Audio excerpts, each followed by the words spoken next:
Ya Disemba 30, 2025, siku nyingine mpya kabisa ambayo tunakutana kwenye dakika 90 za kuzungumza michezo. Nikukaribisha tena wewe ambaye unatufuatilia kupitia mitandao yetu ya kijamii hapo YouTube.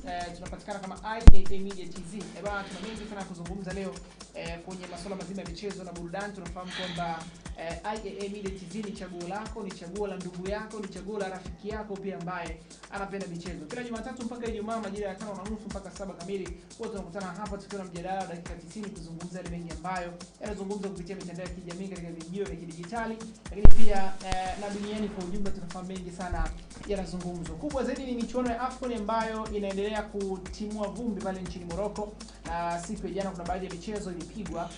Ni muendelezo wa hatua ya makundi michuano ya AFCON 2025, lakini pia siku ya leo kuna baadhi ya michezo itapigwa. Mchezo mkubwa zaidi ambao tunautazama kama wa Tanzania ni mchezo wa Taifa Stars dhidi ya Tunisia, ni mchezo wa tatu na mchezo wa mwisho kwa timu ya taifa ya Tanzania. Imekusanya alama moja mpaka sasa, lakini mchezo wa mwisho dhidi ya Tunisia, kama watafanikiwa kupata ushindi, basi wana nafasi ya kusogea katika hatua ya 16 bora. Je, leo timu ya taifa ya Tanzania inaweza kufurukuta katika mchezo dhidi ya Tunisia ambayo imepoteza mchezo wake wa pili pia katika michuano hii? Tutaenda kulitazama ile kwa kina zaidi na kuangalia, je, Mwalimu Miguel Gamondi, benchi lake la ufundi pamoja na wachezaji ambao wanakamilisha kikosi kinacholiwakilisha taifa la Tanzania katika michuano ya AFCON 2025 watafanya nini ili kuhakikisha kwamba historia mpya inaandikwa katika nchi ya Tanzania. Lakini siku ya jana kuna baadhi ya michezo ilipigwa. Tunafahamu kwamba timu ya taifa ya Zimbabwe imepokea kipigo dhidi ya South Africa siku ya jana, mchezo ambao ulitazama na watu wengi zaidi na ulikuwa unavutia kutokana na timu zote mbili kuwa na quality kubwa sana ya wachezaji. Tutatazama hilo kwa kina. Lakini pia Morocco walikuwa uwanjani jana, wenyeji wa michuano hii, na matokeo yao tunayo hapa, na michezo mingine pia ambayo ilipigwa siku ya jana na leo pia katika michuano ya AFCON.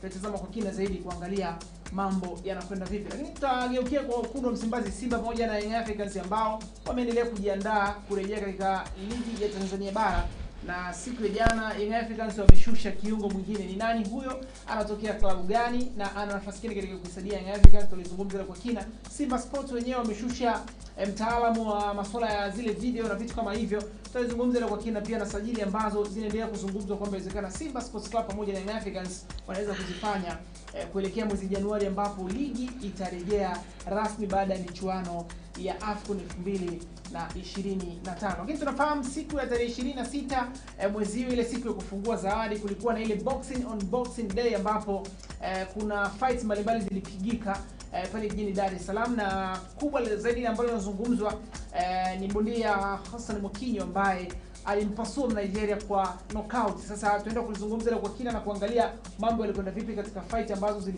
zilipigwa siku ile, pamoja na fight ya mtu mzima Hassan Mwakinyo Champez, kijana kutokea kule mkoani Tanga. Lakini tutatazama pia knockout ya mama ambayo itapigwa Disemba 31. Kuna baadhi ya michezo ambayo kuna baadhi ya fight ambazo tayari zimekwisha kutangazwa, na sisi kama wadau wa michezo, kama watu ambao tunakuletea updates za michezo mbalimbali, basi tulizungumza hilo kwa kina. Pia tuko na Mohamed Mtanga ambaye ni bondia, ni mwanafunzi wa chuo cha Wasibu Arusha, lakini pia ni mpambanaji ambaye anahakikisha anaweka nguvu kubwa katika mchezo wa masumbu ili kuhakikisha kwamba kila kitu kinaweza kwenda sawa. Tutaungana naye hapa na kuzungumza mengi ambayo tuko na taunguruma kimataifa. Pia tunafahamu kwamba ligi kuu ya Uingereza EPL inarejea leo, na ligi nyingine barani Ulaya lakini pia na duniani kwa ujumla. Kuna michezo mingi sana ambayo itapigwa na taarifa nyingine nyingi za kimataifa ambazo tuko nazo tutakusogezea. Kikubwa, endelea kukaa na sisi, endelea kuikumbatia IAA Media TZ, kwa sababu hii ndio sehemu pekee ambapo unapata zile update kubwa kali zaidi za kimichezo na kuhakikisha kwamba unaendelea kuwa mmoja kati ya mtu ambaye unafahamu mambo mengi sana kutokana na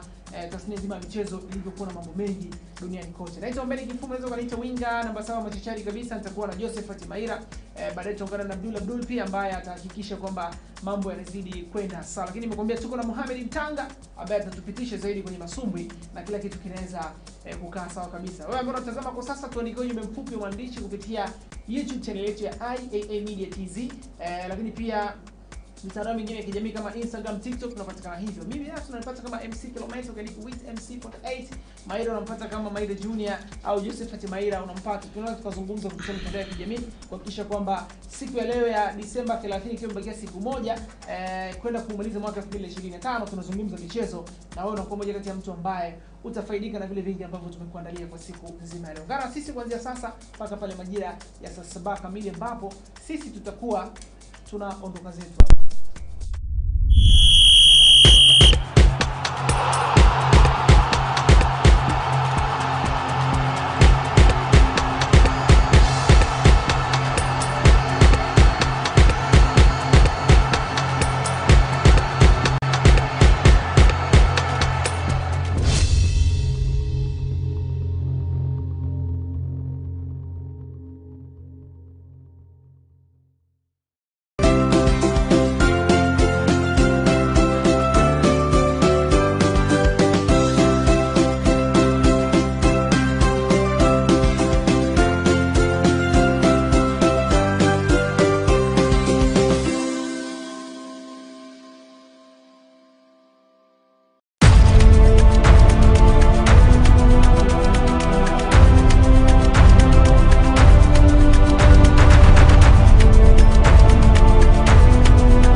Rejea tunaanza kutazama taarifa mbalimbali za michezo ambazo tuko nazo, lakini kushukuru wewe ambaye tayari umeshatuni IAA Media TV hapo YouTube kwa ajili ya kutufuatilia zaidi na kuweza kufahamu nini hasa ambacho tukizungumza katika kurasa mbalimbali za michezo ambazo tuko nazo siku nzima leo. Nikukumbushe tu kwamba watu ambao wanatupa kiburi cha kuvimba cha kuwa na tabasamu kama hili na kuendelea kuleta taarifa mbalimbali za michezo ni chuo cha uhasibu Arusha IAA, chuo cha serikali ambacho kiko chini ya Wizara ya Fedha, na tunafahamu kwamba chuo tayari kimeshaanza masomo kwa wanafunzi wa certificate, diploma, degree pamoja na masters mwaka wa masomo 2025-26. Unasubiri nini kusoma chuo cha uhasibu Arusha?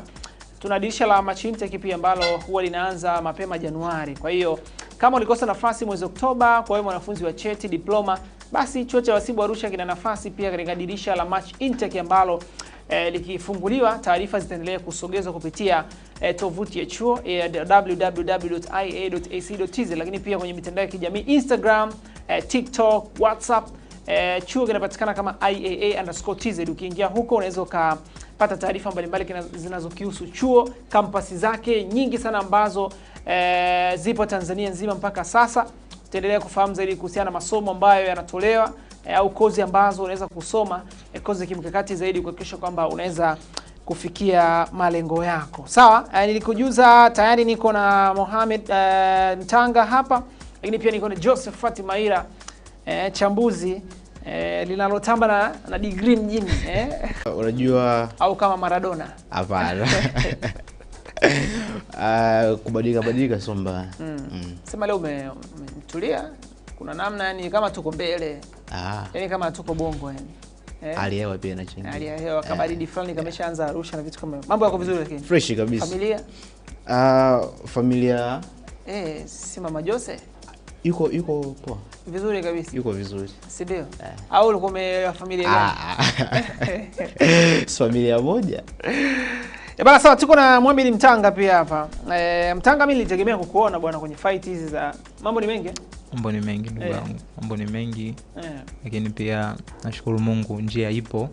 Lakini naamini mambo yatakuwa tu sawa. Tuko vizuri? Tuko vizuri kabisa. Za kitambo tumezungumza mara ya mwisho kwenye ilikuwa ni knockout ya mama ile. Season 6. Season 6 ambayo tulizungumza hapa na tuliongea mengi. Baada ya hapo tumekimbizana, mambo ni mengi, lakini tunamshukuru Mwenyezi Mungu tumekutana tena bwana. Kwenye pambano ambalo limepigwa tarehe 26 boxing in Boxing Day au vipi, lakini pia knockout ya mama inakuja tarehe 31 siku ya kufunga mwaka. Kwa hiyo tuna mengi sana ya kuzungumza. Mambo yanaenda vizuri, familia, ndugu jamaa, kwa kweli harakati, michongo, mambo yako poa. Mbona kinyonge sana, hujachangamka? Hamna, mimi niko poa.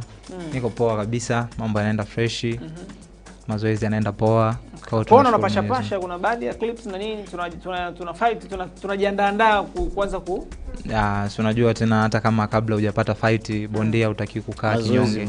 Unatakiwa ufanye mazoezi kwa sababu mazoezi ndio yanakufanya muda wote uwe fit. Lakini tasnia sasa hivi naona ina moto sana. Naona watu wanaendelea ku appreciate kile ambacho mnakifanya. Tasnia kweli ina moto sasa hivi kwa sababu ya mabrother zetu pia wanafanya vizuri. Wanafanya vizuri, wanatuwakilisha vizuri, wanakuja wageni wanapigwa vibaya, kwa hivyo ushindi wao unafanya sio kupigwa tu, wanachakazwa vibaya. Yaani mtu unaondoka utamani kurudi Tanzania. Kwa ushindi wao unafanya mchezo kukua zaidi.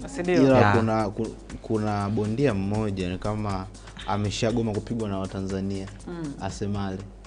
Alikuja hapa akamtandika, alikuwa kiduku.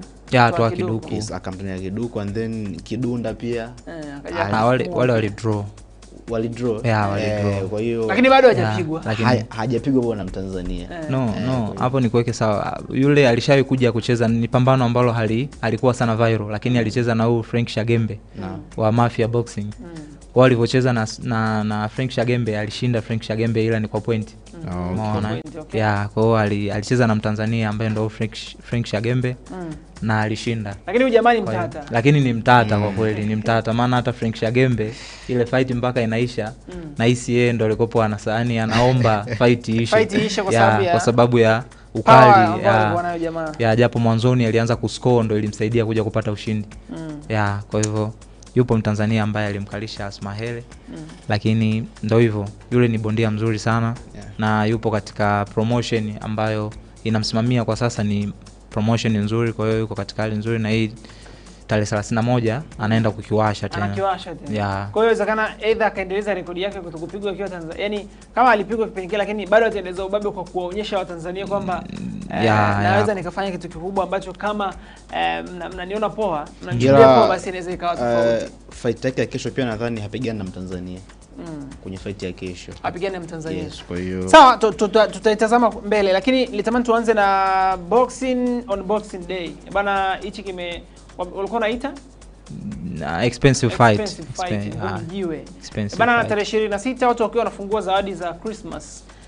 Kuna fight ilikuwa inapigika jioni, mishale ya usiku na vitu kama hivyo. Of course mapambano yalikuwa mengi Mahira siku ya tarehe 26, na pambano kubwa zaidi ambalo limezungumza zaidi ni la Hassan Mwakinyo pamoja na Nigeria Stanley Eribo ambaye bwana aliondolewa kwa knockout, ndio.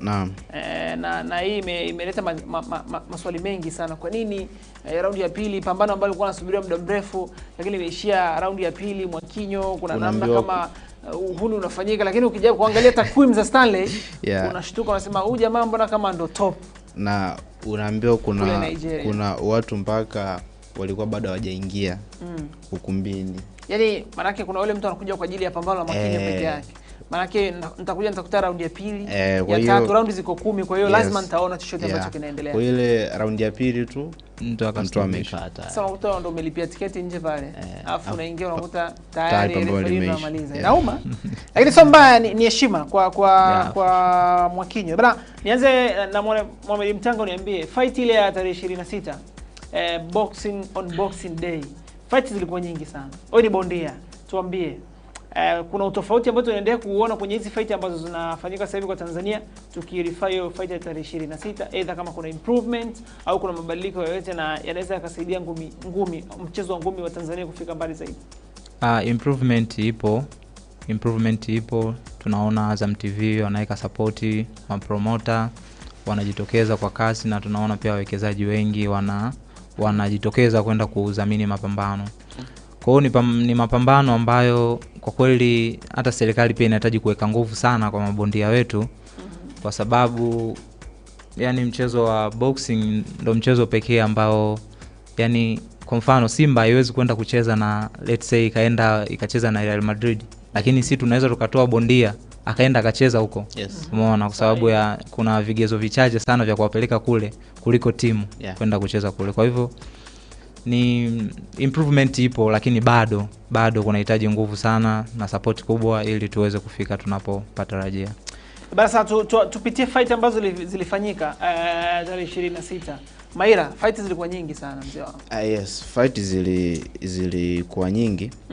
Lakini main fight yenyewe ambayo ilikuwa inasubiriwa na watu wengi ilikuwa ni Hassan Mwakinyo, kwa sababu alikuwa na muda mrefu sana hajapanda ulingoni. Kwa hiyo ni kama mashabiki zake walikuwa na hamu sana ya kumshuhudia Hassan Mwakinyo. Sasa kwa usiku ule alipambana na bondia Eribo, sindio? Kutokea Nigeria. Eribo ambaye kwenye rekodi sasa kwenye fight zake 15 za mwisho alikuwa hajapoteza. Sindio? Kwa hiyo alikuwa ni bondia ambaye anaonekana kwamba anaweza kuja kumchallenge Hassan, lakini kutokana na kile ambacho kilitokea yakaibuka maneno mengi sana kwamba ameleta bondia ambaye ni wa kawaida, bondia ambaye ni mzee. Labda tumuulize Mudi kwamba inawezekana bondia asipopigana kwa muda mrefu sana ikamtengenezea pia mazingira ya labda kushuka kiwango na vitu kama hivyo? Mazingira ya kushuka kiwango hayo yapo, unaona Kwa mfano wewe ni bondia, let's say mimi ni bondia anacheza labda uzito wa middleweight. Sawa, tuko mabondia wengi zaidi ya 2000 pale, si ndio? Kwa hivyo ukikaa muda mrefu mabondia wenzako wakiwa wao wanapigana, alafu umekaa muda mrefu upigani, lazima uwe unashuka viwango, wenzako wanapanda wewe unashuka. Kwa hivyo hiyo ipo kwenye kushuka, lakini kiwango chako na the way record yako umeitengeneza katika mapambano ya nyuma ndio inakulinda kuto kudrop sana. Umeona? Kwa hivyo kushuka kupo pale unapokaa muda mrefu bila kucheza. Bana, tuende direct kwenye pambano dhidi ya kati ya Hussein Mwakinyo pamoja na Stanley Eribo kutokea nchini Nigeria. Tunafahamu hizi fight bana zilikuwa promoted muda mrefu. Na hicho ndio kitu ambacho napongeza pambano moja peke yake. Na hajawahi kupigwa kwa knockout. Lakini amekuja kupoteza kwa Tanzania. Unahisi kitu gani ambacho kilimpa Mwakinyo confidence ambayo iko nayo mpaka amekuja kumpiga bondia ambaye alikuwa na takwimu nzuri sana kipindi cha nyuma? Either ni confidence tu ambayo huwa anakuwa nayo kila siku, au kutokana na kwamba hajapigana muda mrefu, au yani nini hasa kilimpelekea Mwakinyo kuweza kufikia nafasi hiyo ambayo amefikia mpaka leo? Kwanza tukimzungumzia Hassan Mwakinyo, ni bondia ambaye anatambulika kwa heavy punch. Maana yani bondia ambaye toka alivyocheza ile pambano lake na Sam Eggleston kule Uingereza, walimuona ni bondia ambaye ana ngumi nzito sana, na ngumi zake nzito ndo zilipelekea kumstopisha ule Sam Eggleston kule. Kwa hiyo ni bondia ambaye naye ana power, na ni bondia ambaye anafanya mazoezi kila siku, ijapokuwa hana fight. Umeona? Kwa amekaa muda mrefu sawa mwaka mzima, lakini ni bondia ambaye kila siku au kila siku ni mtu ambaye anafanya mazoezi. Umeona? Kwa hiyo kufanya kwake mazoezi ndo kulimfanya kwamba Watanzania kuona kwamba amekaa muda mrefu kwamba labda hatoshinda, lakini ikawa ni mapema sana kwa sababu ni mazoea yake kufanya mazoezi. Na unapofanya mazoezi basi nidhamu ya boxing ndivyo inavyotaka. Ukifanya hivyo ukiwa unakula vizuri, basi lazima tu utakuwa na power na unaweza kumstopisha mtu muda wote ule. Bana, mimi niliona punch ile Maeda, Mwakinyo alivyoipeleka. Unajua Mwakinyo kwa namna ambavyo pambano lilikuwa limeanza, ni kama hakuonekana kukamia sana. Yaani alikuwa anacheza kawaida. Lakini mwisho wa siku nimekuja kuona pambano laisha raundi ya pili, kuna namna na ilikuwa inaonyesha dhahiri kwamba inawezekana Mwakinyo akashinda mapema. Hapana, bondia yule kwa kweli kama ulivyoangalia takwimu yake ni nzuri sana, na ni bondia ambaye ana rate nzuri ya kushinda kwa technical knockout. Umeona? Kwa hiyo ni bondia mzuri, lakini bondia yani wakiwa wanacheza mabondia pale ulingoni, bondia ambaye atakuwa amefanya mazoezi, amejiandaa vizuri sana kupita mwenzake, basi ndo bondia ambaye atakuwa bora kushinda mwenzake. Kwa hivyo Mwakinyo alifanya mazoezi mengi, na inavyoonekana yule alijiandaa, lakini uwezo wake alizidiwa na Hassan Mwakinyo. Sababu huwezi kusema kwamba ni bondia ambaye sijui ni ndizi. No, hapana. Ni bondia ambaye ana takwimu nzuri na alikopo naye analinda rekodi yake asiende kupoteza. Kwa hivyo Mwakinyo alifanya mazoezi, alimsoma mpinzani wake, hivyo ndio ikampelekea matokeo. Hivi, Maina umesikia maneno yanazungumzwa kwamba Mwakinyo ameshinda pambano kubwa dhidi ya Nigeria, lakini kuna maneno nimeyasikia chini kwamba kuna namna kama Mwakinyo hataki kukutana na mtu kama Tua Kiduku pamoja na Ibrahim Classic, kwa sababu umeshashinda mapambano makubwa Uingereza, lakini umeshinda pambano na Nigeria. Kwa nini kuna maneno yanazungumzwa kwamba Mwakinyo hataki kupambana na hawa vijana wenzake ambao yupo naye kwenye game Tanzania kama kina Tua Kiduku na kina Ibrahim Classic? Watu wanasema labda wanamuogopa.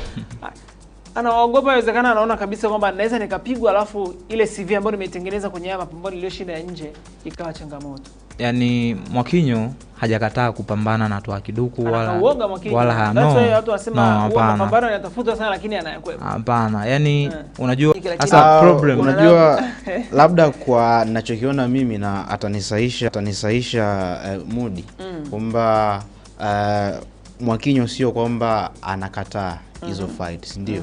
Lakini professionally hizo fights zitampeleka wapi Hassan? Ndio. Kwa sababu umeweza nje pigana ndani. Unajua kwenye boxing kuna uzito. Ndio. Kwa hiyo kwenye professional boxing hata kwenye kugombania mikanda zinaandaliwa fights kwenye uzito wenu. Ndio. Kwa hiyo Mwakinyo nadhani anapigana kwenye middle lightweight, uzito ambao sio wa Tua Kiduku, ndio. Kwa hiyo kwenye professional boxing Mwakinyo ana concentrate zaidi kupigana fights ambazo zitampeleka SM, ndio. Kwa hiyo unapoleta hizi fight za kugombania maybe kitu, sio kugombania crown, kugombania kugombania pesa, mapambano ya kibiashara. Yes. Nadhani sio priority yake. Labda ndo maana amekuwa akisema mzigo mkubwa. Anataka mzigo mezani, mnaweka mzigo sasa yule Tua Kiduku alisema kwamba ikitokea tukaridhiana tukacheza hii fight, niko tayari kushuka uzito kumfuata Mwakinyo. Lakini sasa changamoto ni kwamba ni pesa. Yaani Mwakinyo yeye kiwango cha pesa anachokitaka na dau la mapromoter ni tofauti. Kwa sababu yeye anachoamini ni kwamba pambano likifanyika, interest ya Watanzania na watu wengi ni kubwa sana kuelekea. Kwa hivyo ambaye ataandaa hiyo fight ni pambano ambalo litaenda kumnufaisha vikubwa mno kuliko inavyotarajiwa. Na ukiangalia ni kweli kibiashara kwamba unaona hichi kitu kama mimi nikicheza huyo mtu anayeandaa nitamtajirisha. Kwa hiyo mimi pia inabidi ni fungu langu liwe kubwa. Kwa sababu Mwakinyo anaendelea kusimamia brand yake kwamba bwana Mwakinyo mimi ni mkubwa, nimesha cheza fight kubwa na nimeshinda Uingereza wapi. Raia wa nje ndio hivyo wanakuja wanapigika knockout na vitu. Kwa hiyo anatengeneza mazingira fani boxing iendelee kuheshimiwa pia. Licha ya ukubwa, unajua mimi naona kwa watu ambao wanataka labda fight ya Mwakinyo na pesa matatu kwa maana ya 25 yote ameshinda. Yes. kwa maana ya mawili kwa knockout na moja kwa points. Kwa hiyo ama sikumbuki ni lini Mwakinyo amepigana fight ambayo sio ya ubingwa tuseme, kwa maana hizi fight za kawaida. Kwa hiyo naona kama ameconcentrate zaidi kwenye kutengeneza career yake ili boxing iweze kumpatia heshima in terms of labda kushinda mikanda ama kuwa recognized as one of the best boxers kwenye uzito wake duniani, na sio hizi fight ambazo haziwezi kumpeleka popote. Yani for sure ili pambano naona kabisa attention ya Mwakinyo kulitaka ili pambano ipo. Lakini yeye demand yake yani ni kwamba mapromota wakae waridhiane na wewe Hassan Mwakinyo ili waone kwamba jamaa anataka dau la shingapi, kama inawezekana pambano lifanyike. Lakini kiubola kweli Mwakinyo yuko juu. Tukiangalia Twaha Kiduku ana nyota 2. Kabla Mwakinyo ajawa inactive alikuwa ana nyota 3.5. Umeona Kwa unaangalia hata takwimu bora, the way yeye ameshiriki mapambano mengi nje ambayo ameshinda vizuri.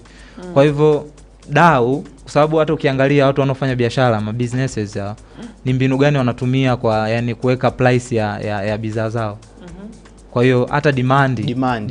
Kwa hiyo sasa ukiangalia demand ya Watanzania kulitaka pambano la Hassan Mwakinyo na Twaha Kiduku ni kubwa sana.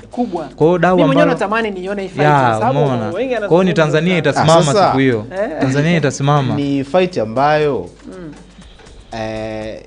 kwenye professional boxing haina manufaa. Maila anakuambia sasa hivi hamna nani mkali kwenye yani ndio maana tukija kwenye professional boxing ni fight ambayo haina manufaa kwa yote, ila kwenye engo labda ya pesa ina manufaa, si ndio? Ndio maana hata tukiangalia Anthony Joshua alipopigana na Jack Paul hakuwa na manufaa yoyote pale, haikumpandisha kitu chochote, lakini mzigo ulikuwa mkubwa kwake. Kwa hiyo ikamfanya Anthony Joshua alikuwa na nyota 5. Jack Paul alikuwa na nyota 2. Sasa Anthony Joshua akipigana na Jack Paul ilikuwa ni riski ile kwamba angepoteza, angedrop sana. Umeona? Sasa sio una drop then mzigo ni mdogo, inakuwa bado. Sababu anything can happen. Sio kwamba Twaha Kiduku hawezi kumpiga Mwakinyo. Hapana.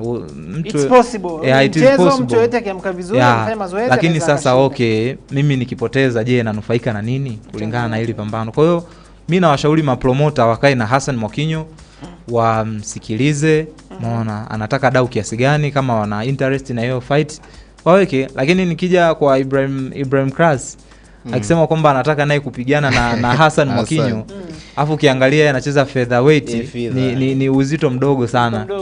Kilo kama 59 kwa 60, Mwakinyo ana 72. Kwa hiyo ni kilo ndogo, kijana endelea ni kilo ndogo sana. Otherwise labda apande uzito au Mwakinyo ashuke. Lakini pia niliona hivi clip akiwa anasema kwamba yuko tayari kucheza na Hassan Mwakinyo hata sparring. Ibrahim Kraski. Sasa wana mambo yao wenyewe huko, lakini sawa, lakini haiwezekani kuwa professional. Ni ngumu sana. Tumeliweka hivyo sawa. Kwa wale ambao walikuwa wanajiuliza kuhusiana na ile tunaita ni punch ya knockout ambayo mtu mzima Hassan Mwakinyo alimpiga Nigeria Stanley. Bado tumezungumzia kwa kina, lakini tunaelekea kwenye knockout ya mama siku ya tarehe 31. Itakuwa siku ya Jumatano kesho. For sure. Usiku kesho. Na knockout ya mama. Ningetamani kabla kuanza kuzungumza tupitishe kwenye michezo ambayo itapigwa kwenye knockout ya mama siku ya kesho. Bondia gani anakutana na bondia gani, na then tutaenda kwenye litakuwa pambano la aina gani? Bwana, bauti tarehe 31 ambao ni kesho. Bauti ni nyingi. Lakini bauti kuu 3 ambao zinaenda kuchezewa mikanda ya WBO Africa, ambao main card anaenda kuwa Frank Shagembe. Sawa, anaenda kucheza na Mgana. Lakini mwingine ni Richard Mtangi, naye pia anacheza. Richard Mtangi ambaye alikuwa anacheza super middle, lakini sasa hivi yuko middleweight, ambaye naye ni WBO, anaenda kupigania kushindania huo mkanda. Lakini bondia mwingine ambaye anaenda kucheza right heavyweight, ambaye ndo Asmael Welem, naye ni WBO, anaenda kucheza pia na Mgana Emmanuel Mate. Kwa hivyo ni mikanda mikubwa ambayo inaenda kuchezewa kesho hapo. Nikiwaona mabondia wanajiandaa vizuri, wa Mafia wale ambaye ndo huyo Frank Shagembe, Asmael Welem na huyo Duma ambaye anaitwa Richard Mtangi. Kwa hivyo tutarajie kuona mazuri siku ya kesho. Na hizo zitakuwa ni fight za utangulizi ambapo Yohana Mchanja atapigana na Renzo Rosia kutoka Philippines. Ibrahim Mafia atapigana na Rama Krishna kutoka India. Sasa kumekuwa na nadharia kwamba mabondia wengi sana ambao wanatokea Ufilipino wamekuwa ni mabondia wagumu sana kuwapiga. Na bondia wa mwisho nadhani tulimzungumza hapa kutoka Ufilipino alishinda, si ndio? Alishinda, okay. Yes, sasa kuna ugumu gani wa mabondia kutoka Ufilipino mpaka inakuwa ngumu sana au kule ngumi wanafundishwa darasani bwana wale watu? Wale watu yani ni watu ambao wanafahamika kuwa na mataya magumu sana. Kwa hiyo ni bondia ambaye ukicheza naye, ukikurupuka ukitaka kushindana naye, umeona ni lazima tu utakaa. Kwa hiyo mabondia wale I think ni the way tu wanavyo train. Tunajua pale ndo chimbuko la manpack yao.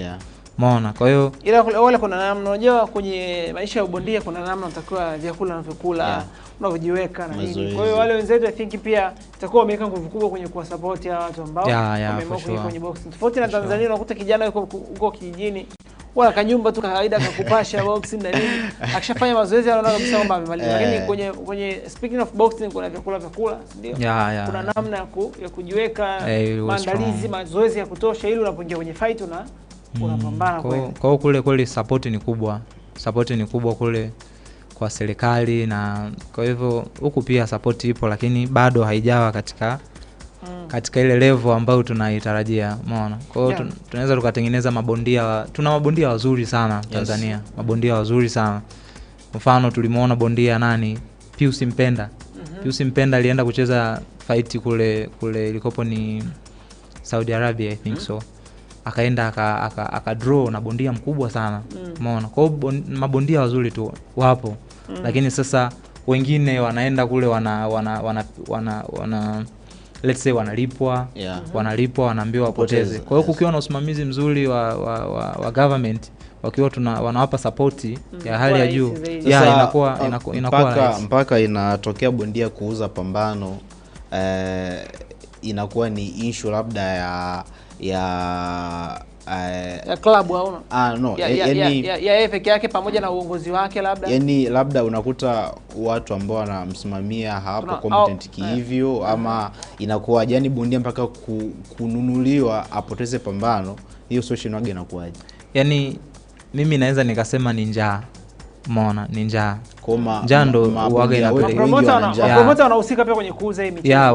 Wanahusika. Maana kuna mabondia wengine wanaweza akawa wanapigana, wao hawana nia ya kuuza fight. Lakini kwa kuwa kocha labda ameongea na management ya kule kwamba huyu mtu apoteze. Kwa hiyo kocha akikaa kwenye kona akirusha taulo jeupe, hiyo ni technical knockout. Mtu anakuwa amepoteza. Kwa hivyo kwa mfano pia wakiwa wanapigana mabondia, hata ukiangalia ile distance ya wanayosubiri mpaka kuja kupambana fight nyingine ni ndogo sana. Kwa maana yani commission na hii wizara ya sanaa Tanzania inapaswa iliangalie sana hicho kitu. Kwamba ikiwa bondia amepigana, let's say amepoteza kwa TKO, kuna distance ya time anatakuwa akae. Sasa unakuta bondia kama Stanley alihesabiwa chap ile 1 mpaka 10 ikawa kuna namna wanahesabu fast yani hapa nazungumzia distance ya yani akipoteza asubiri muda mrefu sana ya recovery muda mrefu recovery. Umeona, so bondia tu umepoteza kwa sababu huna hela unaenda kupambana. Kwa mfano kwani bondia kutoka fight moja mpaka fight nyingine kiprofessional inatakiwa upumzike baada ya muda gani? Ni miezi 6 Yani hapo inategemea na umepoteza kwa matokeo gani. Ukiwa umepoteza kwa TKO, sawa. TKO je, umepotezaje? Umeona. Kwa mfano TKO Hassan Mwakinyo alipopoteza kwa Liam Smith, ile unaweza ukakata miezi 2-3, umeona. Lakini pia lakini pia ukija kucheza fight nyingine inabidi kwanza uclear ile pale, uweke matokeo vizuri, then uje kucheza fight nyingine. Kwa hivyo lakini wanasema miezi 6 at least. Miezi 6. Bondia ukikaa miezi 6 hujapigana ndio unakuwa mfano kama Hassan Mwakinyo tumemwona mwezi wa 12, si ndio? Tunatakiwa tuje tumuone mwezi wa 6 mwakani. Hapana, yani kwenye ukiwa umepoteza. Ukiwa umepoteza ndio ukae muda huo. Ila ukiwa hujapoteza? Ukiwa hujapoteza wewe unaweza yani kwa mwaka at least ucheze fight hata 4. Unajua fight ya mwisho ya Hassani ilikuwa Novemba 16 mwaka jana 2024. Kwa ni mwaka mzima mwaka mzima hajapigana, ndio amekuja kupigana juzi. Bana sawa, tumemaliza hivyo. Tulikuwa na Mohamed Mtanga hapa ambaye tumezungumza naye mengi kweli, lakini Mohamed Mtanga, kwa hiyo knockout ya mama tutegemee kuona fight nzuri na zenye ubora zaidi. Ya fight nzuri sana knockout ya mama. Tukiona pia ndugu yetu Ibrahim Mafia anaenda kufanya revenge. Umeona? Alicheza fight alipoteza, lakini alicheza hapa katikati japo haikuonekana sana, lakini pia alishinda. Lakini anaenda kucheza na ule bondia wa India yule ambaye alimpiga Karolo Amili ambaye naye anatokea Mafia Boxing Promotion. Kwa hiyo anaenda kufanya naye revenge. Umeona? Bondia wa India ndio huyo Krishna. Huyo Krishna huyo. Alimpiga alimpiga Karolo Amili ambaye naye anatokea hapo Mafia Boxing. Kwa hivyo Ibrahim Mafia anaenda kukutana naye huko ambaye ni bondia naye mzuri. Yuko poa. Umeona? Kwa hiyo tutarajie tu mazuri. Sababu pia na mikanda ambayo ipo pale ni mikanda mikubwa ambayo inatuwakilisha kimataifa. Mimi natamani sana kuendelea kuwaona mabondia wetu wa Tanzania wakiendelea kufanya vizuri kimataifa. Of course kwa mtu kama Mwakinyo, kama ambavyo tunasema pambano dhidi ya Toa Kiduku labda na Ibrahim Classic, hayo ni mapambano madogo. Tunatamani kumuona Mwakinyo akipambana zaidi duniani, Uingereza, Marekani, for sure, yani na nchi nyingine nyingi ambazo wanatakiwa wafike. Tuitangaze nchi yetu kwenye swala zima la ngumi, mambo yazidi kuwa moto zaidi. Japokuwa mpaka sasa hivi kwa swala zima la ngumi pia nimependa, kwa sababu sasa hivi tunaona fights tofauti zinajitokeza na vijana wanawekeza nguvu zao kwenye mchezo wa ngumi. Kwa kweli, lakini bado nguvu ni ndogo kwa Tanzania. Nguvu bado ni ndogo kwenye support, sio? Kwenye support bado nguvu ni ndogo. Tumeona kwa mfano, umeona motivation ambayo ilifanywa na Mheshimiwa Rais Samia Suluhu Hassan kuweka ile milioni 10. Unajua milioni 10 ili motivate ikawa inafanya knockout ya mama. Kwa hivyo so knockout tu ya mama. Kwenye kila pambano kwa mfano mtu ametoka kwenda kucheza mkanda nje kuja na. Kwa hiyo mimi naona iendelee na iwe maradufu kwa sababu ile inakopo ni motivation nzuri na kwa inaweza pia kuondoa njaa ya mabondia wanapambana. Mfano hivi mnakumbuka bondia yule ambaye tulizungumza hapa kipindi fulani alipigwa akafia ulingoni, alafu alikuwa anapambania Fustini. Unakumbuka? Bondia wa Tanga. Tena anatokea nyumbani kabisa. Alienda kupambana akapoteza maisha, alafu mwisho wa siku ile kwenye anazikwa ile, tukamwambia sasa alikuwa anadai shilingi ngapi hilo pambano, ikakutwa shilingi 60,000. Hiyo kuna namna kama ilionyesha kwamba mchezo wa ngumi yani ni kama unajua ndio maana muda wote mimi namuelewa Hassani anapodimandi mpunga mrefu, kwa sababu ngumi ni moja kati ya michezo hatari sana. Unaweza kupoteza maisha pale unapigana peke yako. Kwa hiyo anapokuja mtu anataka kucheza na maisha yako, sasa kama Konde alilipokea Stanley ile pale likikujia vibaya unaweza ukashangaa ndo unavunjwa taya. Bana tunatamatisha hivyo. Bana Mtanga, mimi nikushukuru sana na tukaifuatilia sasa knockout ya mama hiyo, alafu baada ya kumalizika naamini tutakuja tena tutazungumza hapa. Bana kabla hajaondoka tunamuona lini ulingoni? Tutakuona lini bwana? Tunatamani kumuona Mtanga siku za karibuni hivi, kwa sababu amesema yuko kwenye kujiandaa, anafanya mazoezi. Kwa hiyo tunaweza tutegemee kumuona kwenye fight yoyote pia ambayo inakuja mbele. Yaani brother, kwa kweli nashukuru Mungu fight zinakuja za kutosha, lakini haziji katika muda sahihi ambao umeona. Kwa hiyo unakuta labda fight nimeletewa, umeona. Kwa mfano kuna fight ilikuja ilikopo ni mwezi wa 10 hivi wa 9 tulikuwa tuko kwenye mitihani ya final na vitu kama hivyo. Fight kabisa nimeshasign kila kitu tayari Tanga pale nikacheza, lakini sasa ikaniwia ugumu kwenda kucheza kwa sababu ilikuwa ndo kipindi ambacho hivi tunamalizia shughuli, sio? Mwezi wa 7 hapa namaliza. Kwa hiyo tutaanza kumuona. Sawa bana, anaitwa Ali Mrangi Gigirim mzee, wewe ni mdau asiyechuja bwana. Ubaya Ubwela, Saluni Mabibo, Vina Dar es Salaam Tanzania. Taifa Stars hii inaenda kumlisha matango pori Gamondi. Bana, tutazungumza huko, mdau usiyechuja, endelea kuwa na sisi. Tulikuwa na Mtanga bana, tukushukuru sana, tukutakia kila laheri. Na tuangalie fight ambayo itapigana tarehe 31 knockout ya mama, lakini una neno gani kwa wale ambao wanakutazama? Tuachane na knockout ya mama. Kama Mtanga umetuambia kwamba fight zinakuja nyingi, si ndio? Kwa yule ambaye anakutazama na anatamani kukuona pia ukiendelea kupambania kipaji ambacho Mwenyezi Mungu amekujalia, tunasema hivyo, zungumza naye kabla hatujaondoka sasa. Mimi neno langu la kwanza liwaendee mapromoter wa Tanzania. Mapromoter wa Tanzania kwamba wanapenda sana kudili na watu ambao tayari wameshaonekana. Umeona wakina Hassan Mwakinyo, umeona wakina Twa Kiduku, lakini wanawasahau mabondia ambao ni chipkizi, vipaji vipya tuseme. Vipaji vipya. Kwa hivyo waone, yani wakianzisha hata fight yoyote, kwa mfano fight kubwa, wakiweka hata bout 3 4 5 ya vijana ambao wanachipukia kidogo, inakopo. Kwa hiyo mtu unakuta unafanya mazoezi muda mrefu lakini upate opportunity. Umeona?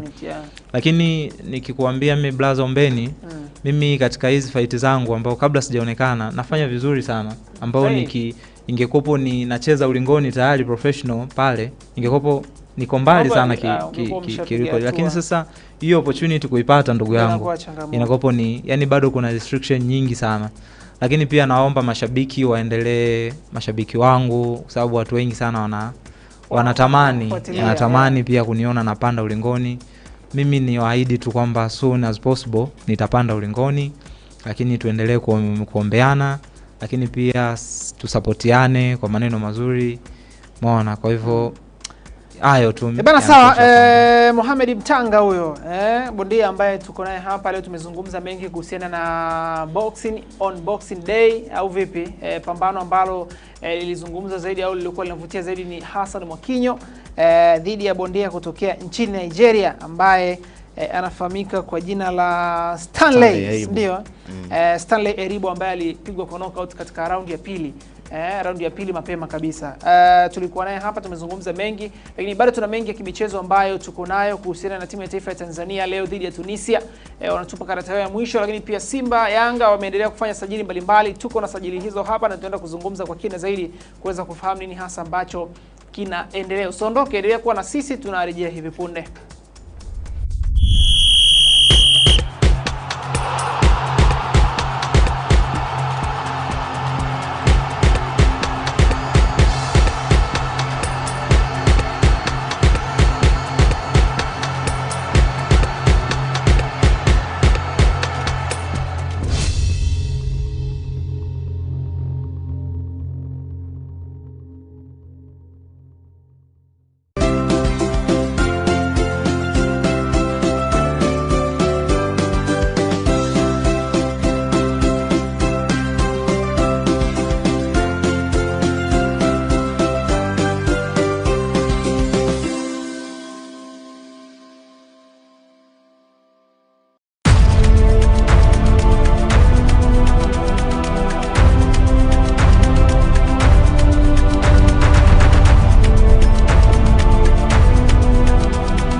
Tumerejea na tunaanza kuzitazama taarifa mbalimbali za michezo ambazo bado tuko nazo hapa. Tumetoka kuongea na bondia Mohamed Mtanga. Sasa ni kuzitazama, tunaelekea kuzitazama taarifa mbalimbali za michezo ambazo tuko nazo. Tunafahamu kwamba michuano ya AFCON bado inaendelea kutimua vumbi pale nchini Morocco, na timu ya taifa ya Tanzania Taifa Stars leo inatupa karata yake ya mwisho dhidi ya timu ya taifa ya Tunisia. Je, utaenda kwa mchezo wa aina gani? Na timu ya taifa ya Tanzania inawezekana ikapata ushindi wake wa kwanza kuanzia michuano ya AFCON imeanza na kuandika historia mpya, au itaondoka tena na pointi moja kama AFCON iliyopita na kuweza kufungashiwa virago kurejea nyumbani ili kuendelea majukumu mengine ya kitaifa. Na sasa kabla sijaanza kutazama taarifa hizo, nikukumbushe tu kwamba pia chuo cha Wasibu Arusha ndio watu ambao wanatupa nguvu zaidi. Chuo cha Wasibu Arusha ni chuo cha serikali ambacho kipo chini ya Wizara ya Fedha, na kwa sasa mwaka wa masomo 2025-26 tayari umeshaanza kupamba moto. Kwa wanafunzi wa cheti, diploma, degree pamoja na masters wameshaanza masomo yao. Kikubwa kama unatamani kufahamu zaidi kuhusiana na chuo cha Wasibu Arusha, kupitia tovuti ya chuo ya www.iaa.ac.tz, kila kitu unakipata huko. Bana Maira, tunasemaga IAA next level. Next level.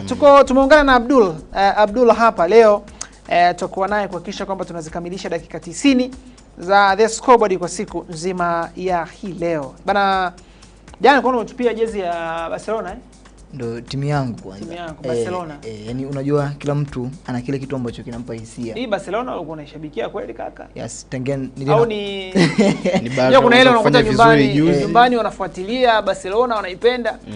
Barcelona bwana tangia kuwa. Tangia ile mazingira na kuwa Barcelona kwanza Messi. Messi. Hivi vijana wengi ambao unajua unafuata Messi, Lionel Messi. Ya ukweli nilimfuata Messi. Ronaldo, Messi unaangalia unaenda. Ya ukweli nilimfuata Messi wakati huo, lakini mpaka leo sasa alivyoondoka Messi, niko na Messi kila sehemu anayoenda, lakini kwa sasa hivi uko Marekani pia. Uko Marekani pia, lakini Barcelona shabiki wa Barcelona ni shabiki wa Messi. Baada ya Messi kuondoka, nikabidi nibakie Barcelona, lakini Messi niendelee kuondoka naye.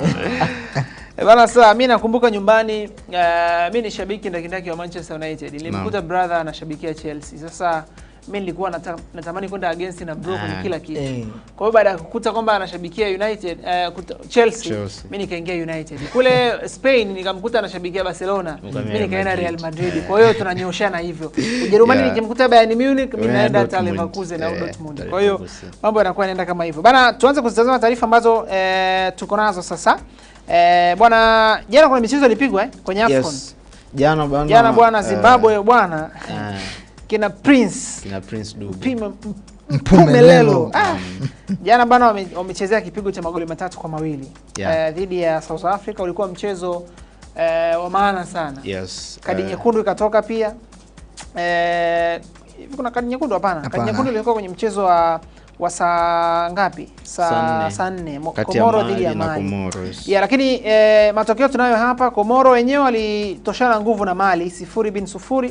Na Maira kwenye kundi la Komoro, Mali, Zambia, Morocco na Zambia, tayari tunaambiwa kwamba Morocco na Mali wameshatinga hatua ya 16 bora. Lakini Zambia dhidi ya Morocco, jana Morocco anashinda magoli 3-0 dhidi ya Zambia, na tukiangalia kundi lao kwa haraka Morocco tayari ameshatinga, si ndio? Yes, ana point 7. Anafuatia Mali ana point 3, anafuatia Zambia mwenye points 2 na Komoro pia na points 2. Game ya Egypt na Angola pia ilikuwa ya moto, lakini naona walitoshana nguvu 0-0. Hamna ambaye alikuwa mbabe, lakini tayari Misri pamoja na South Africa kwenye hiyo mechi na wenyewe wameshatinga tu. Kwenye hiyo mechi mapema sana Maila aliniambia Egypt ya toboi hapa.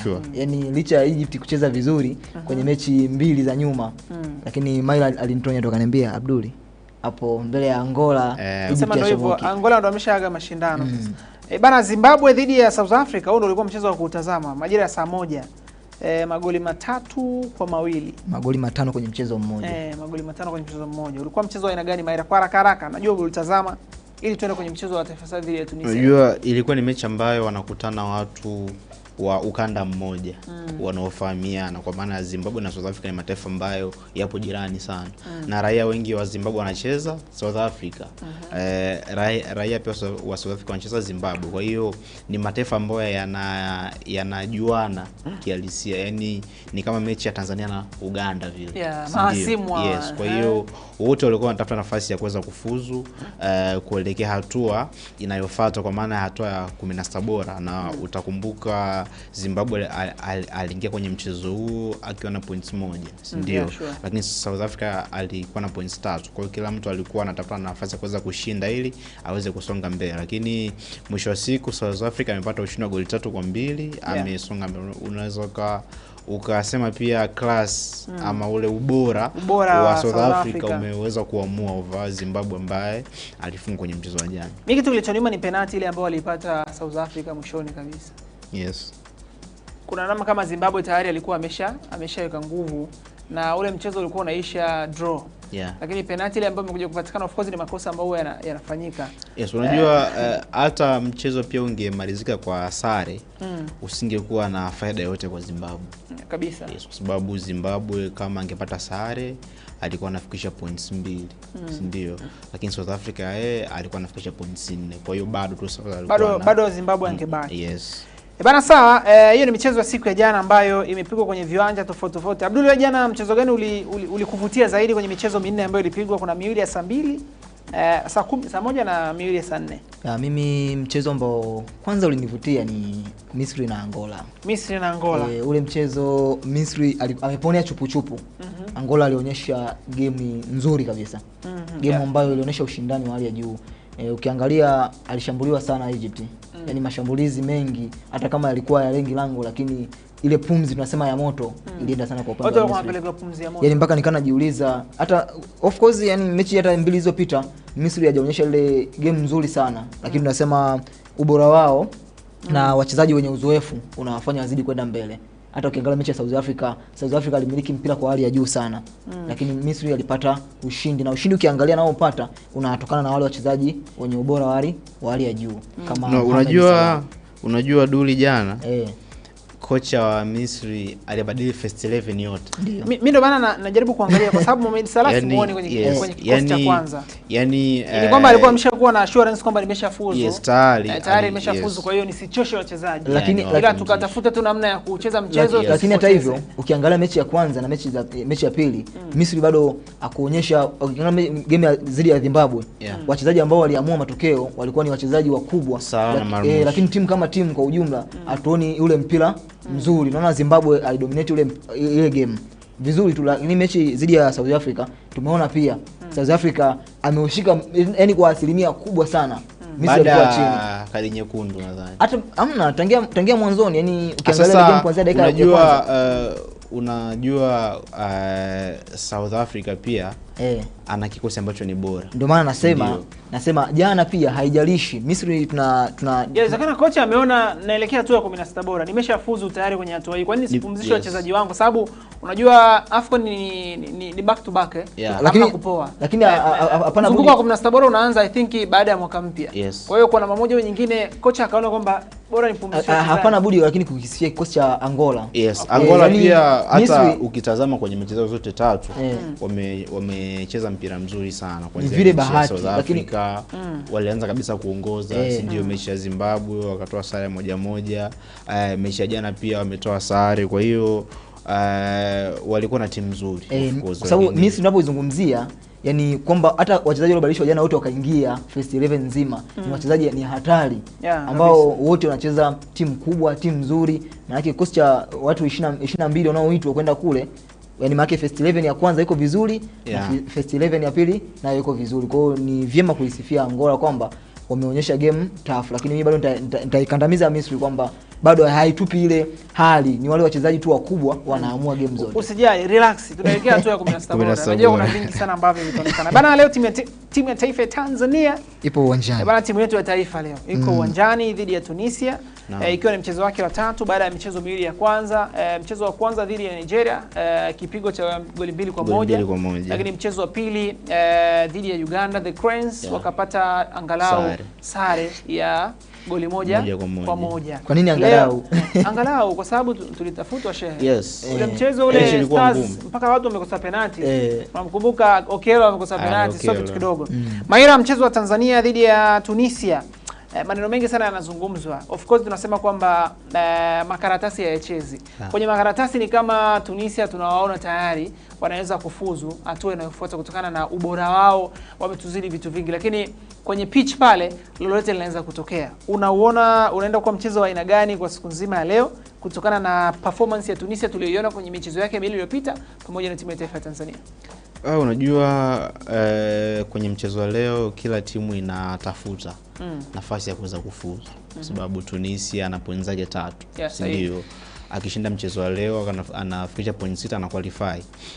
Tanzania pia tuna points 1, ndio kwa hiyo tukishinda tunafikisha points 4 tuna qualify.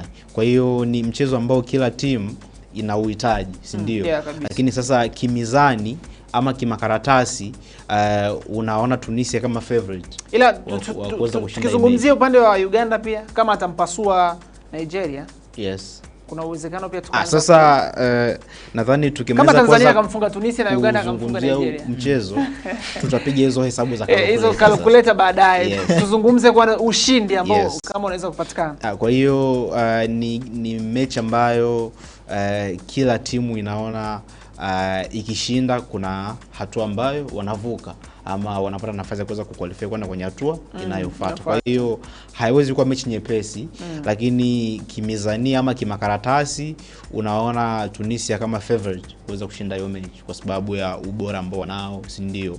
Players ambao wanao, experience yote kwenye mashindano kwa sababu wameshakuwa mpaka mabingwa michuano hii. Kwa hiyo unamwona Tanzania kama underdog, si ndio? Lakini tunasema siku zote kwamba quality haichezi ama experience haichezi, ndio? Kila kitu ambacho utakionyesha pale uwanjani ndicho ambacho kitakwenda kuamua utapata matokeo ya aina gani, si ndio? Na tumemsikia mwalimu Gamondi anasema anafahamu ubora na uzuri wa Tunisia, lakini yeye na vijana wake wako tayari kwenda kupambana kwa ajili ya mchezo huo. Kwa hiyo Tunisia sio timu ambayo haiwezi kufungika. Ni timu ambayo inaweza kufungika, lakini itategemea na ubora wako ya kuweza kumfunga Tunisia, si ndio? Kwa sababu tuliona mbele ya Nigeria ambaye ametufunga sisi chuma 2-1, amemfunga goli 3-2, si ndio? Kwa hiyo ni timu ambayo kwenye kila mechi kwenye mechi mbili za nyuma wameruhusu magoli. Dhidi ya Uganda walishinda 3-1, si ndio? Juzi dhidi ya Nigeria wamefungwa 3-2. Kwa hiyo ni timu ambayo inaruhusu magoli, si ndio? Lakini sisi pia tumescore magoli kwenye mechi zetu mbili, si ndio? Tumefunga goli dhidi ya Nigeria, tumefunga pia dhidi ya Uganda. Magoli yamefungwa kabisa. Si ndio? Kwa hiyo ni timu ambayo pia inaruhusu magoli ama inafungika. Lakini what matters is ni commitment ya players wa vikosi vyote vile kwenye mechi ya leo. Kwa sababu tayari Tunisia wapo committed kwamba tukishinda mechi ya leo tuna qualify. Hivi confidence ya Leonel Gamondi Maira na yale ambayo yanazungumzwa inaweza ikasaidia kwa mmoja nyingine kuwapa wachezaji pia motisha na kuhakikisha kwamba wanaiona Tunisia ni timu ambayo ni kama Tanzania. Of course wana quality players, lakini na sisi pia tuna wachezaji ambao wanacheza nje kama ambavyo wachezaji wao wanacheza nje na kwenda kupambana kuhakikisha kwamba hamna kupoteza, hamna kuogopa chochote. Sure. Unajua mwalimu lazima ndo uwe mfano tuseme, ama ndo uwe kiongozi. Yaani kocha let's say ni kama baba wa familia, si ndio? Baba wa familia, nyumba inapovamiwa alafu baba unakimbilia uvunguni, unategemea watoto wafanye nini, si ndio? Lazima wakufuate. Yes. Kwa hiyo kama Gamondi kama baba wa familia ama kocha wa timu ya taifa, kwanza ameonyesha hali ya kujiamini. Of course ni kitu cha msingi. Yes, kwamba tunawafahamu Tunisia wana ubora, lakini na sisi pia tunajiamini kwamba tunaweza kufanya kitu. Ndio.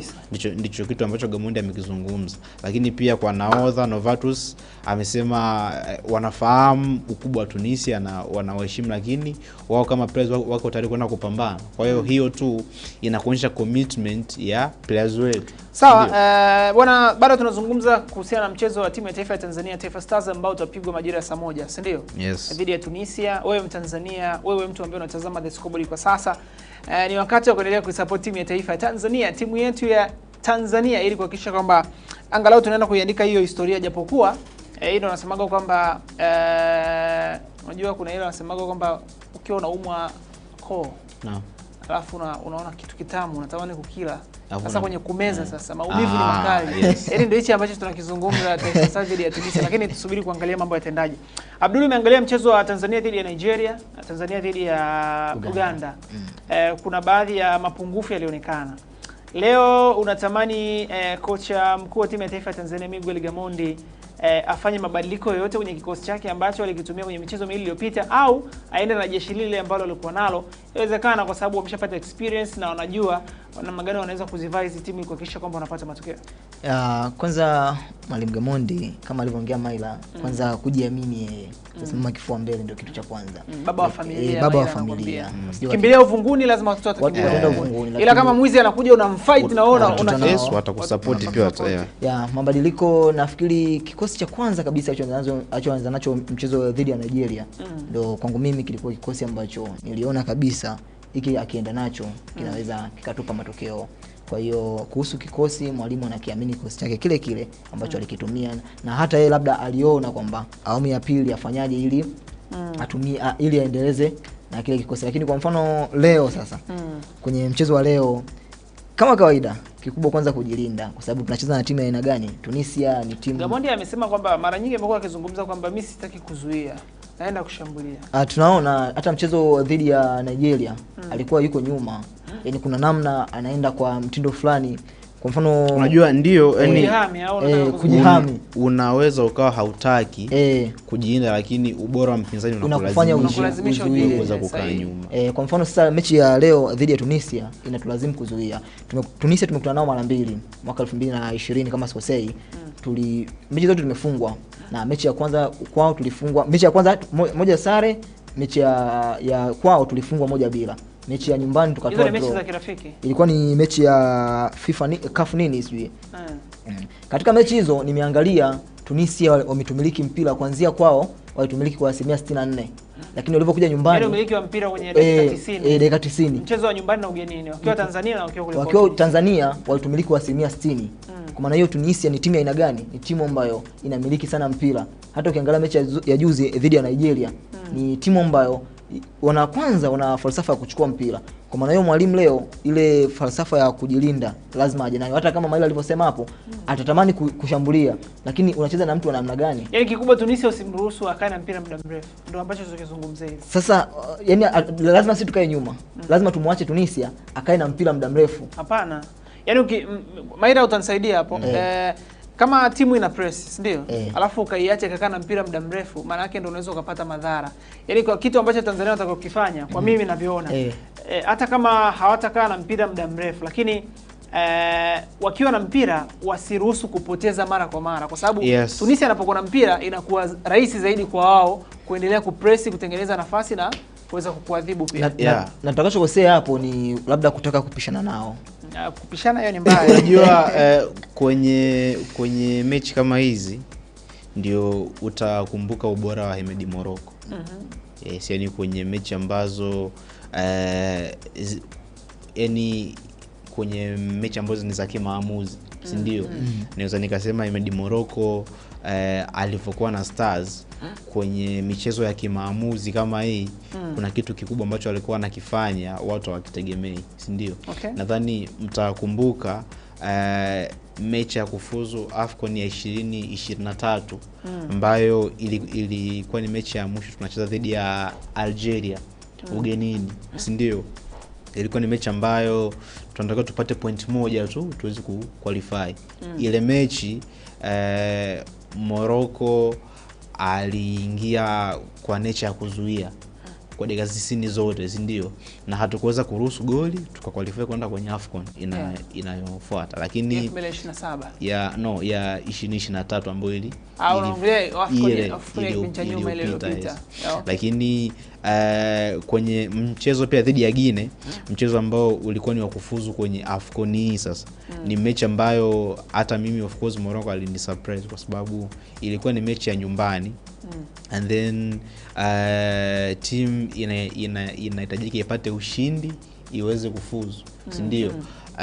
Unajua kiuhalisia tu Guinea na sisi unaona ni mataifa ambayo in terms of Guinea yuko juu na ana quality kubwa compared to sisi, lakini mimi binafsi nilikuwa nategemea kwenye ile mechi kama Morocco atakuja kupaki basi and then tushambulie kwa counter attack, si ndio? Lakini ni mechi ambayo Morocco alitushangaza kwa sababu alienda kupishana na Guinea, si ndio? Yani timu yake kiulinzi aliseti vizuri and then akawa pia amechagua vita za kushambulia, si ndio? Kwa hiyo unaona ni mwalimu ambaye alijua kuchagua vita yake vizuri, na kwenye ile mechi tukapata ushindi kwa mechi tukafuzu. Sasa Gamondi tunasubiri kuangalia mambo yake kwenye mchezo wa leo. Naona Tunisia wametuzidi, wako far better kutuzidi sisi, lakini mimi naamini timu yetu ina uwezo wa kucheza. Yaani ni vile tu labda majukumu ambayo mwalimu anawapatia players ama selection ya kikosi, lakini kwa players ambao tunao naamini tunaweza kucheza, kwa sababu kwenye michezo miwili iliyopita moja kati sababu ambazo zimechangia sisi kupoteza ni kushindwa kucheza, ndio kwa sababu tayari tumepata uongozi wa goli and then timu haichezi, tunashambuliwa mara kwa mara, tunaruhusu goli, ndio.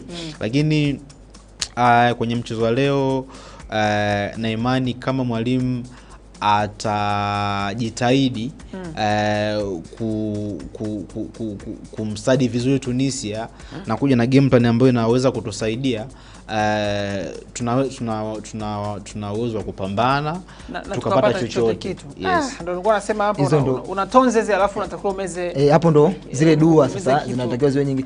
Unajua sio dua, sawa?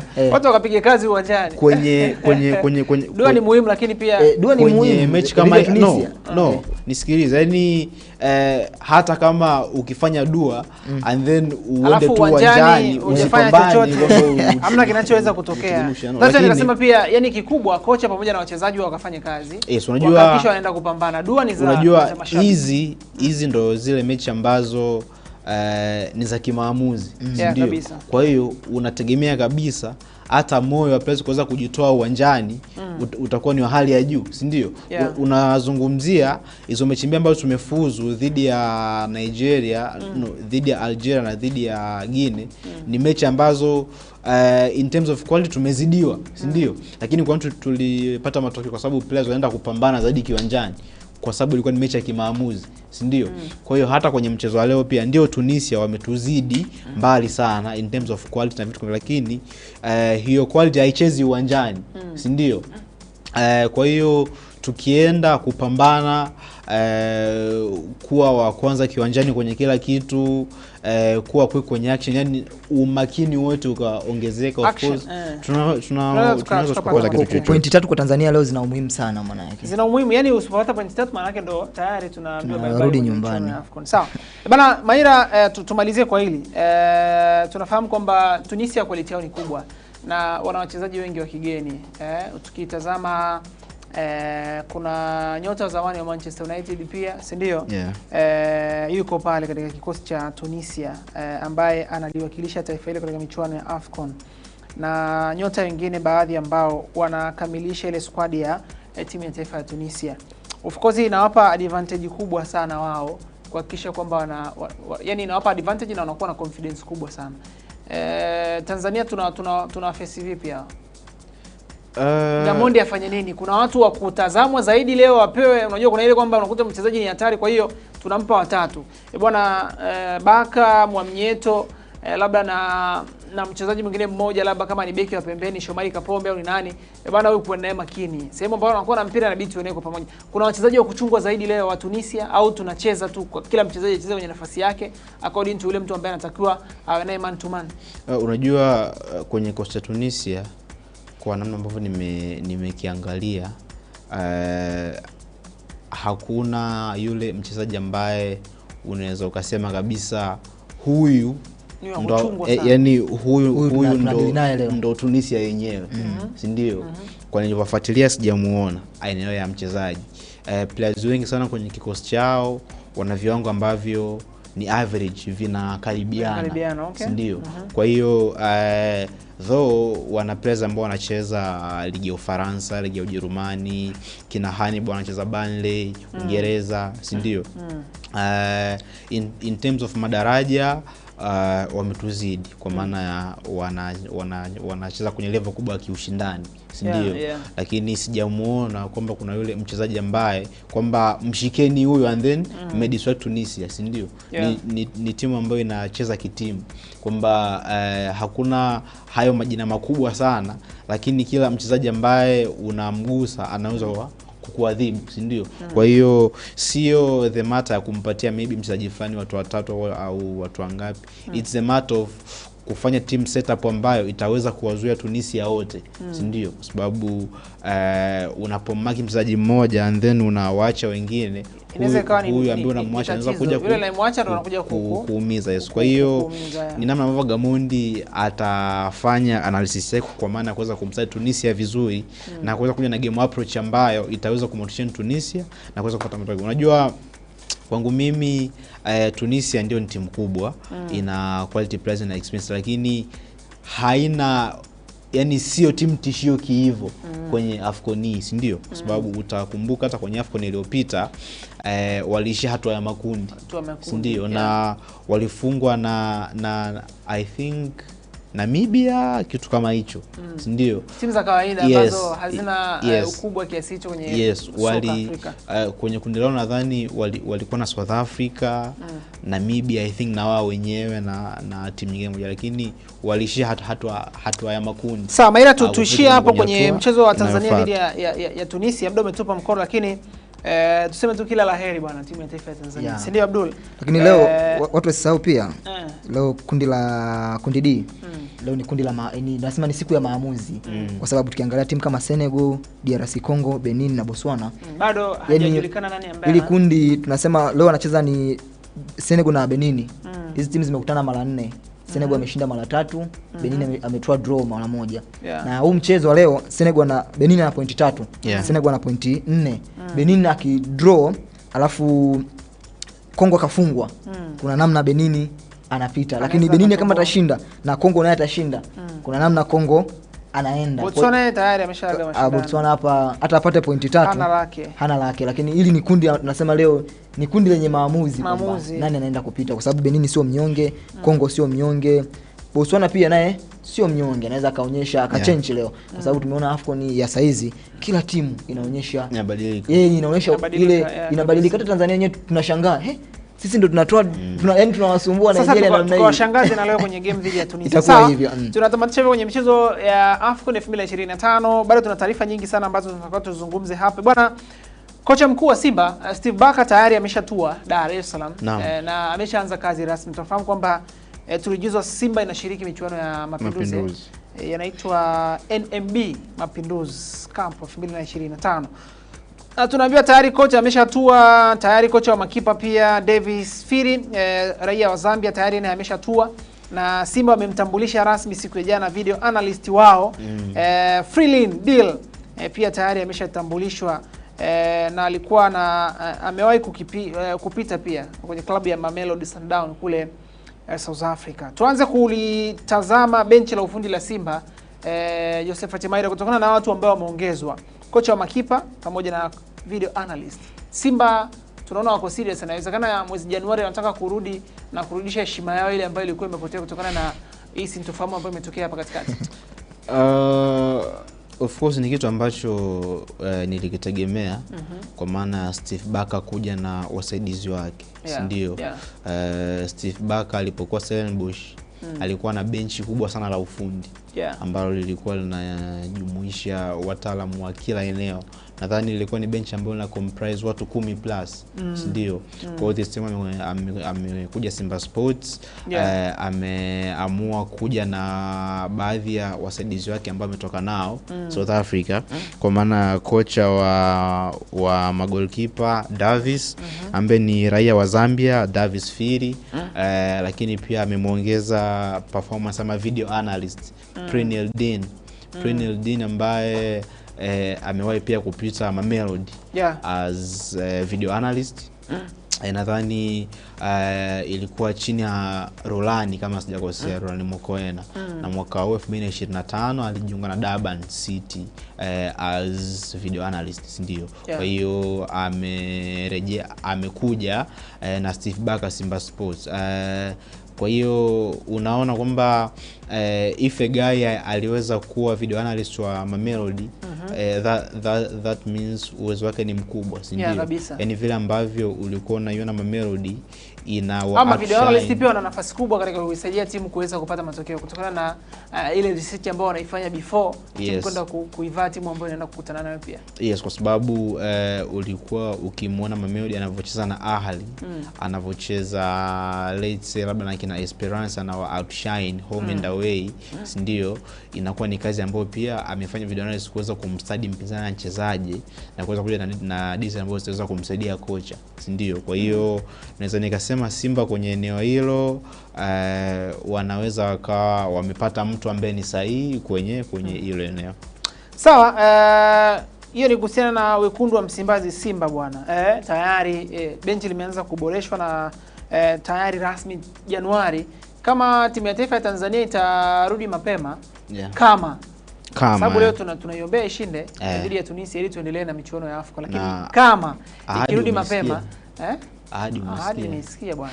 Sikia milioni 200 kila goli. Goli moja. Sasa hapa ndio ile wachezaji wanaanza kutoleana macho. Unajua kuna ile unajua goli moja milioni 200. Ukifikia golini hivyo unaiona milioni 200 kama inapaka. Kwanza unachanganyikiwa, unaona? Mbona mpunga wote huu hapa? Hapa sinafunga hata mimi mwenyewe. Kwa sababu ilikuwa milioni 3 mchezo uliopita wapate ushindi pointi 3. Sasa naona naibu waziri Paul Makonda amepanda dau. Useme serikali sasa kwa sababu ndio mtuma kule. Amepanda dau na sasa hivi naona ni milioni 200 kila goli. Kwa hiyo wachezaji ni wenyewe waamue sasa waamue kusuka au kunyoa. Sawa, lakini pia wananchi Young Africans wameendelea kukiboresha kikosi chao baada ya kumtambulisha kiungo Tata Shombo. Ni kiungo mshambuliaji. Ni mshambuliaji. Striker huyu kutokea TRA United, si ndio? Ambayo ilikuwa ni Tabora United. Emmanuel Mwanengo na utambulisho wake bwana jana Abdul nimeuona. Young Africans ni kama wameendelea walipoishia kwenye utambulisho, na tunaambiwa huyu ni kijana ambaye ni hatari na anakuja kuibadilisha safu ya ushambuliaji pale Young Africans. Huenda inaweza ikawa kweli, ila mara nyingi pressure kwenye timu kubwa huwa ni ipo. Yaani alipotoka kweli ni mchezaji ambaye anafanya vizuri mpaka Yanga na msajili hajakosea. Lakini shida unakuja kwenye timu gani? Unakuja kwenye timu yenye pressure ya namna gani? Timu kama Yanga na Simba ni timu ambazo zina pressure. Naona wachezaji kama kina Habibu Kiombo washakusajiliwa na Simba wakaja pale. Ni wachezaji wazuri walikotoka, wanatoka Biashara United. Ni mchezaji mzuri, lakini kufika pale pressure na nini? Pressure inakuwa kubwa kwa sababu mashabiki wa hizi timu kubwa wao wanaangalia, wanataka matokeo. Wao hawataki mchakato. Unaona? Nafahamu mchezaji anapokuja, kwa mfano huyu kijana anakuja, atakuja kwanza na mchakato, lazima awe na mchakato, lakini mashabiki wa Yanga wao watataka waone mchezaji ameingia mechi ya kwanza anafunga goli. Na Watanzania ndio tulivyo. Yaani ukiingia game ya kwanza yaani touch zako tukiwa tuzielewi, watu wanaanza kusema tayari tumepigwa. Tunaona hapa saizi tayari Yanga kuna baadhi ya wachezaji nimesikia wanataka kuwatoa kwa mkopo. Tayari kwa sababu gani? Timu huenda ilitaka wale labda kina Conte waweke mchakato waone, lakini baada ya mashabiki kuona kwamba huu mchakato mbona yaani mashabiki sisi hataki mchakato. Mashabiki wao wanataka waone sasa kitu kinalipa hiki hapa. Sasa ule mchakato mashabiki hawataki. Sasa hawataki mchakato. Wanataka vitu vimenyooka chapchapu. Huyu kijana anayekuja Yanga, wewe anayekuja tayari ameshasajiliwa Emmanuel Mwanengo ambaye ataanza sadilisha msimu utakapoanza. Hii break itakapoisha. Sasa nini ambacho mashabiki wanakiangalia? Mashabiki wanaangalia vitendo. Hawataki mchakato. Hatutaki maneno. Mashabiki wa Simba na Yanga mara nyingi wanasema si hatutaki maneno. Wanataka mchakato. Ni mchezaji mzuri. Unaona hata timu iliyotoka Biashara United ametoka TRA United. Unaona ni mchezaji mzuri ambaye anafanya vizuri. Sawa, sasa Maira natamani unipitishe kidogo kwenye kile ambacho amekifanya Emmanuel Mwanengo akiwa TRA United. Tunafahamu kwamba inawezekana kuna mengi makubwa labda ameyafanya. Kitu gani hasa kimewashawishi Young Africans kumsajili Emmanuel Mwanengo kwenda kuisaidia safu ya ushambuliaji wa Young Africans? Tunapisha kwenye baadhi ya takwimu kama ni mchezaji ambaye alikuwa anafunga sana au nini hasa ambacho kimewasababisha Young Africans kufanya hivyo? Unajua baada ya usajili wake nimeona watu wengi sana wameanza ku-criticize in terms of takwimu. Ndio. Mwanengo hana takwimu nzuri. Kwa mchezo 7 ambayo amecheza hajafunga goli hata moja. Na ni mshambuliaji. Ndio. Kwa hiyo unajua sometimes kama mshambuliaji unaweza ukawa haufungi lakini kuna factor ambazo pia zinachangia wewe usiweze kufunga, si ndio? Ukiangalia kwa mfano timu kama TRA ni timu ambayo ni ya daraja la kawaida. Sawa. Sasa tujiulize, je, Mwanengo alikuwa anatengeneza hizo nafasi ambazo anazipata na anashindwa kuscore, si ndio? Unajua alivyokuwa anacheza TRA sifa ambapo atakuja kucheza Yanga, ndio, kwa sababu Yanga ina players ambao wanaweza mzuri sana wa ku create chances, ndio. Kwa hiyo mimi nitaanza kumjaji pale ambapo nitaona ametengenezewa nafasi kadhaa and then afungi, pale ndipo ambapo unaweza ukajaji uwezo wake wa kufunga. Na ujio wa Mwanengo yawezekana dirisha la Januari ili ambalo bado liko wazi mpaka sasa hivi, yawezekana kuna mshambuliaji wa Young Africans anaweza akatolewa kwa mkopo au akaachana naye pia. I don't think so, kwa sababu ni mchezaji wa ndani ambaye ni mzawa, sio mchezaji ambaye ni wa nje. Ingesokea labda. Kwa hiyo anaenda kuungana na Dube pamoja na Boeli. Sawa. Bwana, limekaa hivyo kuhusiana na wananchi Young Africans. Wameendelea kuongeza nguvu zaidi kwenye kikosi chao, na bado sajili zinaendelea, kwa sababu kwa wekundu wa Msimbazi Simba wameendelea kuzungumza kwamba kuna mengi makubwa zaidi wanaendelea kuyafanya muda si mrefu. Kwa hiyo kikubwa ni tunaendelea kusubiri kuangalia nini hasa ambacho kitajiri, au ni taarifa zipi kubwa zaidi zitatoka ndani ya klabu hizi mbili, na kuhakikisha kwamba tunaona mambo yanakwenda vipi. Namuona kocha wa Simba jana amekutana na baadhi ya viongozi wa Simba. Yes. Kutana na viongozi na kuzungumza nao. Kocha msaidizi Matola. Amekutana na CEO pia Zubeda. Watu walikuwa wanataka aondoke. Of course. Zubeda Sakuru pia amekutana naye, naona anapewa mikakati ya club pia. Kwamba tunataka kufanya nini kuhakikisha kwamba kila kitu kinaweza kwenda sawa. Tunamaliza hivyo kwa hapa nyumbani. Tulikuwa na mengi sana, lakini tumejitahidi sana kukimbizana nayo ili uendelee kupata taarifa mbalimbali ambazo zinazungumzwa zaidi kwenye tasnia nzima ya michezo na burudani.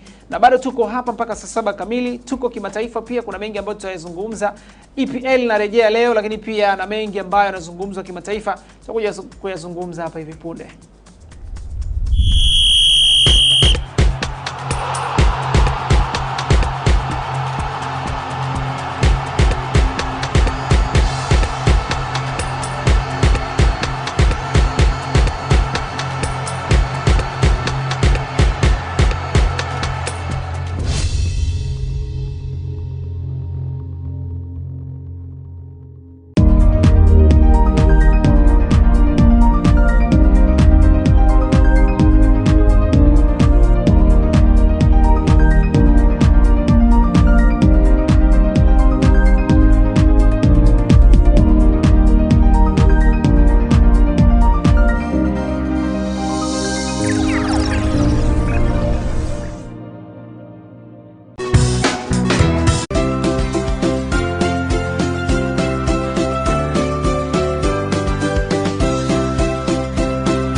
Rejea tena na tunakamilisha ungu ya pili, dakika 90 za kuzungumza michezo. The scoreboard ya IAA Media TZ, chuo cha uhasibu wa Arusha, ndio watu ambao wanatupa nguvu zaidi, na tunaendelea kutamba kwa sababu wewe ambaye unatazama pia ni moja kati ya mtu wa muhimu zaidi. Wewe ni wa thamani, naendelea kuikumbatia IAA Media kwa ajili ya kupata taarifa mbalimbali za kimichezo. Tunaungana na Idris Ustaz. Naona uko ndani ya uzi wa wekundu. Uzi ulitengenezwa kipindi hujazaliwa. Na uaga mimi kawaida yangu napenda sana hizo aita vintage. Zamani kama hizo, lakini haihusiani na ushabiki. Wahenga waamini kama kijana wa 2000 anatupia vintage. Uzi ambao huu bwana ulikuwa unatumika pale na wachezaji wa zamani wa Man U kina Eric Cantona ndio alikuwa anavaa. Sasa semaga yaliyopita si ndwele, lakini wahenga waamini kama pass master ametupia vintages. Bana, mambo yako vizuri? Yako vizuri kabisa. Tuko sawa? Tuko fresh. Hao waliovaa jezi yao leo wako na Wolverhampton. Bwana. Raundi ya pili tayari imeanza. Hivi lakini mechi si ni mechi 19, wao wanaingia raundi ya pili wakati wakiwa na mizunguko 18. Kuna baadhi ya I think kuna michezo kama ilikuwa mfano kama Manchester City dhidi ya Chelsea, mchezo ambao wanakutana sasa hivi ulikuwa ni mchezo wa raundi ya kwanza. Kwa hiyo inawezekana kuna baadhi ya michezo ambayo ilikuwa haijakamilika according to ratiba ilivyokuwa imekaa, lakini kwa leo ni mzunguko wa pili kwa sababu United dhidi ya Wolverhampton huu ni mchezo wa pili wanakutana. Kwa hiyo ni raundi ya pili. Michezo ya leo bwana ambayo tuko nayo hapa kwa haraka ya ligi kuu ya Uingereza, tupitishe hapo chap tuambie nani yuko na nani. Tujaribu kuangalia game kubwa zaidi ni ipi kwa siku ya leo. Of course kuna mechi ya kwanza ni Burnley na Newcastle, Chelsea atakuwa nyumbani dhidi ya Bournemouth, Nottingham Forest na Everton, West Ham na Brighton, Arsenal bwana Aston Villa. Hii finali leo. Hii finali kwa sababu Arsenal dhidi ya Aston Villa na Manchester United kama ulivyosema dhidi ya Wolverhampton Wanderers. Aston Villa mtoka kugawa vipigo.